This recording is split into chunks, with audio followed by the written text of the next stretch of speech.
చూస్తే కనుక రవాణా శాఖ మంత్రి రాంప్రసాద్ రెడ్డి చింతూరు ఆసుపత్రికి వచ్చి బస్సు ప్రమాదంలో గాయాల పాలైన క్షతగాత్రులను పరామర్శించి ప్రమాదానికి సంబంధించిన కారణాలను కూడా తెలుసుకుంటున్నారు, వాళ్ళ ఆరోగ్య పరిస్థితిని కూడా తెలుసుకుంటున్నారు. సార్ చెప్పండి, అంటే మీరు ఇప్పటివరకు క్షతగాత్రులతో మాట్లాడారు, ప్రాథమికంగా ప్రమాదానికి కారణం ఏంటి సార్?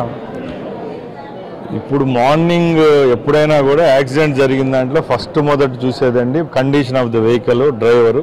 రెండోది టైమింగ్ కీ రోల్ అండి. ఎందుకంటే మార్నింగ్ టైమ్స్ వేరే ఉంటుంది, ఇది నిద్రపోయే టైం బాగా 3:30 అంటే ఆ టైంలో జరిగిన యాక్సిడెంట్. ఫ్రాంక్లీ స్పీకింగ్ ప్యాసింజర్స్కి అయితే ఎవరికి తెలియదు ఏ విధంగా యాక్సిడెంట్ అయిందో తెలియదు. అక్కడ మా డిపార్ట్మెంట్ వాళ్ళు పోలీసు వాళ్ళు చెప్పడం ఏంటంటే అది డెడ్లీ కర్వ్, ముందు కూడా అక్కడ ప్రమాదాలు జరిగినాయి, ఆ కర్వ్ వల్లే యాక్సిడెంట్ అయిందని చెప్తున్నారు. ఇప్పుడు ఫిట్మెంట్ ఆఫ్ బస్సు గురించి కూడా ఇప్పుడు మా డిపార్ట్మెంట్ వాళ్ళు అక్కడ చెక్ చేస్తున్నారు కాబట్టి ఒక అంచనాకు వస్తాము. ఏదైనా కానీ ఇదైతే చాలా బాధాకరం. చనిపోయిన కుటుంబాలకు మా ప్రగాఢ సానుభూతిని తెలియజేస్తూ రాష్ట్ర ప్రభుత్వం ద్వారా 5 లక్షల రూపాయలు ఇవ్వడం జరిగింది, అలాగే అనౌన్స్ చేయడం జరిగింది. సెంట్రల్ గవర్నమెంట్ కేంద్ర ప్రభుత్వం ద్వారా కూడా 2 లక్షల రూపాయలు ఇస్తున్నాం. క్షతగాత్రులకు కూడా 2 లక్షల రూపాయలు స్టేట్ గవర్నమెంట్ అలాగే కేంద్ర ప్రభుత్వం 50,000 రూపాయలు ఇప్పటికే ప్రకటించింది.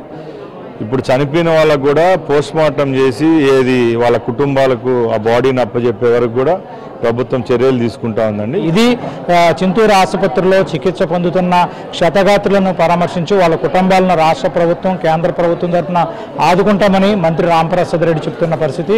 వీడియో జర్నలిస్ట్ సతీష్తో రాజుబాబు, ఏబిఎన్ ఆంధ్రజ్యోతి, చింతూరు.